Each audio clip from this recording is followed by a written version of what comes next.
when Mr. Modi picked you to be part of his cabinet in such an important portfolio, everybody thought that, you'd be like a technocrat or somebody, like, you bring domain expertise and you'll kind of restrict your karma into that region. Mm-hmm. But then one saw, you evolved. You became like any BJP karyakarta, like any BJP worker. You're part of the party. You take the party line. You go to all states, not just Gujarat. You're going to Karnataka. You go to Tamil Nadu. I've seen you going everywhere. And speaking about the party, it's become part of your the political part has also become part of your making now. For me, it's interesting. That's how it seems to you. But look, this government, this cabinet is very much a team cabinet. Okay? So you don't do your own thing out here. You may have a background, you may come from a stream, but this very idea that, you will do your domain, as you say, be a technocrat, I don't think it gels with what is this cabinet. Secondly, when I was selected as a minister, I was not a member of parliament. I was not a member of a political party either. I had the choice of whether I would join a political party or not. There was no compulsion on it. Nobody brought up that subject. It was something which was left to me. I joined because when you are joining a team, you join it wholeheartedly. That is where you give your best performance and where you get the best support. And secondly, I really reflected on what is the meaning of actually joining a political party. It's not a decision I took lightly. And as someone who's studied and analyzed politics all their life, it was something for me of great importance. So I joined because I genuinely believe today that this is a party which captures the sentiments and interests and aspirations of India the best.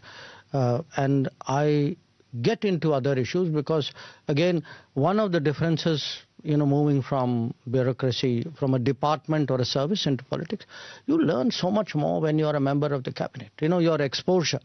Every cabinet meeting, there are, let's say, 10 items. It could be on agriculture, could be on infrastructure, but you get a cabinet note. You read the note. You are interested. You will study a little bit more. So you actually your interest broaden, and if your interest broaden, when you go out there and speak to people, it'll show up.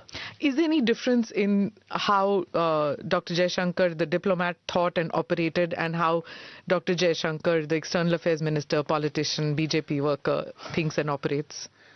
See, in a way, it's like different lives, Now, you got to understand the challenge that it was for me personally, because I'm from a bureaucratic family. My father was a bureaucrat. I have an elder brother who was a bureaucrat. My grandfather was a bureaucrat, and we have aunts and not aunts but uncles who were there. So our world, if I can put it to you this way, was very, very bureaucratic. Our goals, our dreams were bureaucratic. What do you mean by that? Meaning, if you had asked me, if you and I had met, which we had, let us say in 2010, and say, okay, Jaishankar, what's your dream? I'd say, I want to become foreign secretary. That's the dream of any foreign service officer. In our house, it was also particularly, it was something we put. No, you never said that. No, because you never asked me. It was in 1993, I think, that I first met you. Hang on. You never asked me that bluntly, but had you asked me that, look, it's a reasonable dream to have. I mean, after all, when you, if you start a business or you do something, you want to be the best in it, right? Yeah. Okay. I mean, there's nothing wrong with that. Sure. So, fine. I wanted to be the best foreign service officer. And to my mind, the definition of the best that you could do was to end up as a foreign secretary. Now, in our household, there was also, I would say, I won't call it pressure, but we were all very, very conscious of the fact that my father, who was a bureaucrat, had become a secretary but he was removed from his secretaryship. He became at that time probably the youngest secretary in the Janta government in 1979. For viewers and listeners who don't know, Dr. Jaishankar's father was Dr. K. Subramaniam, who played a key role in formulating India's strategic doctrine. Sorry for interrupting you. So in 1980, he was Secretary Defense Production. In 1980, when Indira Gandhi was re-elected, he was the first secretary that she removed. And, he was the most knowledgeable person, everybody would say, on defense. He was also a very upright person. Maybe that caused a problem, I don't know. But the fact was, as a person, he saw his own bureaucratic career in bureaucracy actually kind of stall. And after that, he never became a secretary again. He was superseded during the Rajiv Gandhi period for his, somebody junior to him became cabinet secretary. So it was something he felt. We rarely spoke about it, but it was obviously something which must have been inside him. So he was very, very proud when my elder brother became secretary. In my case, he passed away in 2011. At that time, I had got what you would call grade 1, which is like a secretary rank ambassador. I didn't become secretary. I became after he passed away.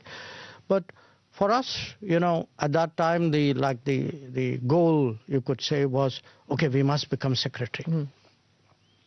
Now, as I said, I had achieved that goal. So in 2018, I was very happy to kind of walk away into the sunset. I ended up finally walking not into the sunset, but into Tata Sons. I was, I think, contributing my fair bit there. I liked them. I think they liked me. Then completely as a bolt out of blue, the political opportunity came. Now, the political opportunity for me was something I needed to think about, because I was simply not prepared for it. So I did reflect on it briefly due to the pressures of time at that time.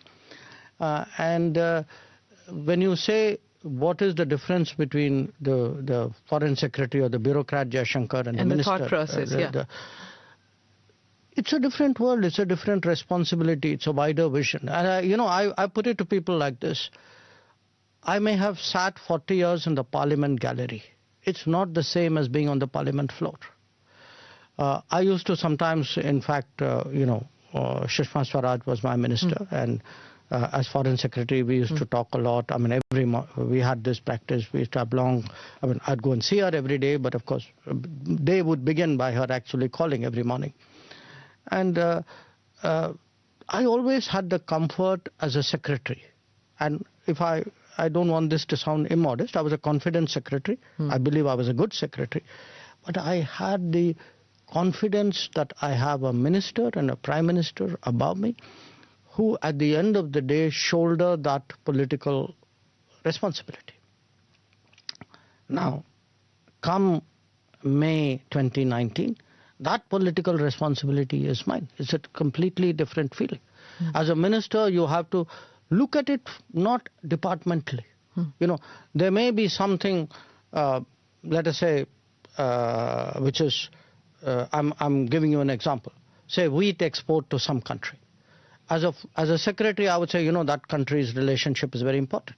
But as a minister, I'll have to say, okay, what's my own wheat prices looking like? What are the domestic concerns out there? Who else do we need to talk to? Every issue, every major issue has some political angle, which a minister will tend to see much faster than a bureaucrat, however good that bureaucrat may be. So it's kind of challenging? Yes, absolutely. It is. Okay, so